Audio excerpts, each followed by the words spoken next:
Page number हमारे पास, अगर आप लोगों के पास बुक्स अवेलेबल हैं तो आप बुक पे आ जाइए, तो मुझे कहें तो मैं आपके साथ स्क्रीन शेयर कर लेता हूँ। व्हाइट बोर्ड भी क्योंकि मैंने यूज करना है थोड़ा सा, तो बुक है पेज नंबर 271 आपके पास अवेलेबल है, जिसको आप ओपन करेंगे। फर्स्ट ऑफ ऑल आज हमारा टॉपिक जो है वो स्टार्ट होना है the word internet. What is internet? A collection of or connected together to share data and information is called internet। लाखों करोड़ों कंप्यूटर्स का कलेक्शन जो एक दूसरे के साथ किसी टेलीफोन लाइन के जरिए या किसी सैटेलाइट कम्युनिकेशन लिंक के जरिए एक दूसरे के साथ कनेक्टेड है, ताकि डाटा को एक दूसरे के साथ शेयर कर सके। उस कनेक्शन को, उस कलेक्शन को हम बोलते हैं internet. This large collection of the computers is creating a world wide computers network that is most commonly known as internet। I request to please turn off your microphone so that your voices cannot disturb the class, dear students, please. If you have any question, you can write that question in message and send a text, and I will answer that question during class lecture. But please, अपने जो mics हैं उनको आपने turn off रखना है। Back to the lecture. The thing is, we are discussing the worldwide computers network that is most commonly known as internet. How this internet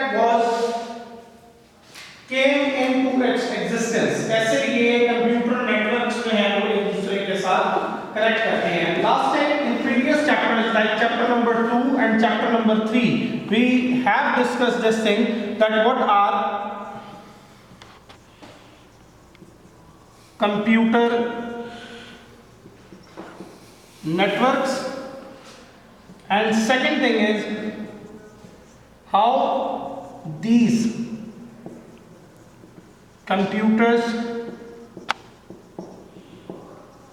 communicate sir ये खड़ो रोक दिए with each other। रोको network slow थी madam लग देखिए लंबी थी मैडम हॉटस्पॉट थी मैडम करवा दो हॉटस्पॉट नहीं है, तो हॉटस्पॉट सिग्नल कहीं नहीं आता मेरा मैडम खत्म हो गया। एक छोड़ो इन्हें भरी ना पाए बस चलो पढ़ाई रखो तो पढ़ाई रखो। How these computers communicate with each other, ये लास्ट टाइम हमने चैप्टर नंबर 2 और चैप्टर नंबर 3 में इन चीजों को डिस्कस किया था। व्हाट आर कंप्यूटर नेटवर्क्स, जिनके बारे में हमने बात की थी प्रीवियस लेक्चर्स में, जिनको हम चैप्टर नंबर 2 में डिस्कस करते हैं कम्युनिकेशन नेटवर्क्स के नाम से। पूरी दुनिया के अंदर कंप्यूटर से कंप्यूटर तक को डाटा सेंड और रिसीव करने का जो नेटवर्क है वो आज मोस्ट कॉमनली हम इंटरनेट के जरिए इस्तेमाल कर रहे हैं। इंटरनेट वो फैसिलिटी है, बल्कि इंटरनेट एक ऐसी सर्विस है that is providing several different type of services to the user nowadays. For example, we can exchange our information by using emails, we can send and receive the data, we can use internet for conducting the online classes, such as one class is going on right now at front of you by the help of internet। ठीक है जी, internet is a very convenient way to communicate all around the world। It is a global network, even due to this network the world became a global village। ये वो network है जिसकी वजह से पूरी दुनिया इस तरीके से कन्वर्ट हो चुकी है जैसे आप एक दूसरे के बिल्कुल आस पड़ोस में रहते हैं। It remove all type of boundaries between the people living in the world। Due to internet we are able to send and receive the data, we are able to communicate the person who is living 1000 kilometers away from us, we can communicate with the help of social media apps such as WhatsApp, Messenger, etc. Even we are able to search any kind of type of information on any kind of topic with the help of internet. Internet is the best teacher right now. Internet is the best transporter right now. Internet, how it was created. It was created during the Cold War between America and Russia. In year 1960, the research on the internet was started. 1960 के अंदर पहली बार जब cold war start हुई Russia और America के दरमियान में super power बनने के लिए, तो उस वक्त अमेरिकन फोर्सेस ने ये चीज इंडोर्स की कि हमें एक ऐसा कम्युनिकेशन नेटवर्क चाहिए जिसके ऊपर हम अपनी इंफॉर्मेशन को सिक्योर और सीक्रेटली एक प्लेस से दूसरे प्लेस तक ट्रांसफर कर सकें. According to this thing, in 1960s the work on internet was starting, and in the beginning only 4 or 6 computers were connected to create a world's first computer network. दुनिया के अंदर 4 या 6 computers ऐसे थे जो पहली बार कनेक्ट किए गए. अमेरिकन फोर्सेस ने इन चीजों को, इन नेटवर्क को क्रिएट करना शुरू किया. इनकी एक कंपनी है जिसको हम डार्पा के नाम से जानते हैं. DARPA stands for,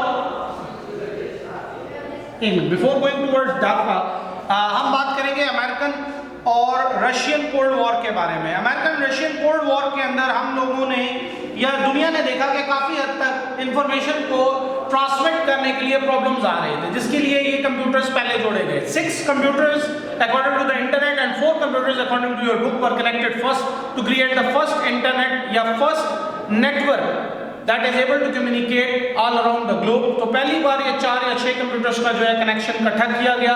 इस कनेक्शन के जरिए जब इंफॉर्मेशन को ट्रांसमिट किया गया तो वो सिक्योरली एक जगह से दूसरी जगह जा रहे थे, और in the center no one is able to detect and take that information. Yeah, there is no way to leak the information on these network. These was the first 4 or 6 computers that are connected to create a very secure type of network for internal communication of the American Army.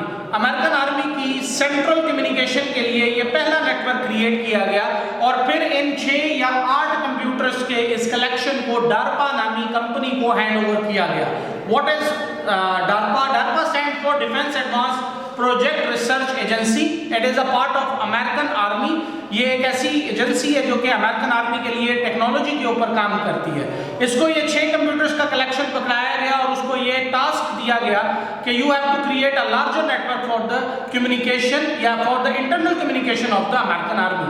और DARPA ने इसके ऊपर काम करना शुरू किया. DARPA ने करीबन कोई 7 से 8 साल के अंदर आर्मी के और मुख्तलिफ इदारों के कंप्यूटर नेटवर्क्स को आपस में जोड़ना शुरू किया.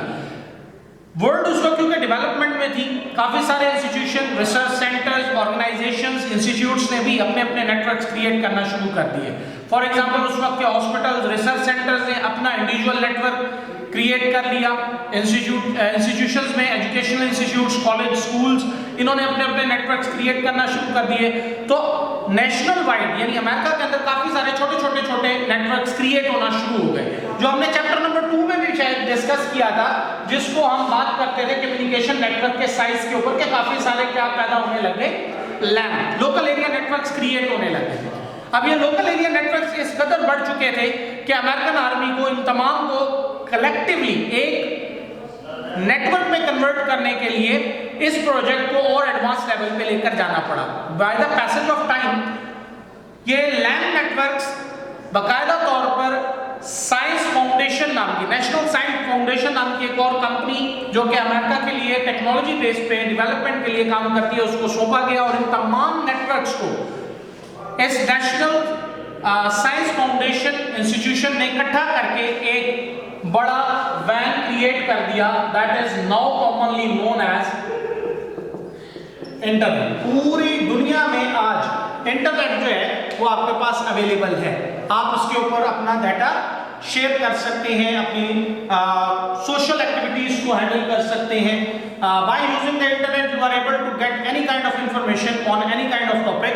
तो हमारे पास इंटरनेट का जो इर्तिका है, जो एवोल्यूशन है, वो इस तरीके से स्टार्ट हुई कि हमारे पास जो है वो step by step local area network small sizes के क्रिएट होने लगे एंड स्टेप बाय स्टेप ये इतने ज़्यादा क्रिएट हुए कि बाद में इनको एक नेटवर्क में कन्वर्ट किया गया बाय नेशनल साइंस फाउंडेशन। और हमारे पास 1989 के अंदर 1989 में पहली बार हमारे पास एक सर्विस अवेलेबल करवाई गई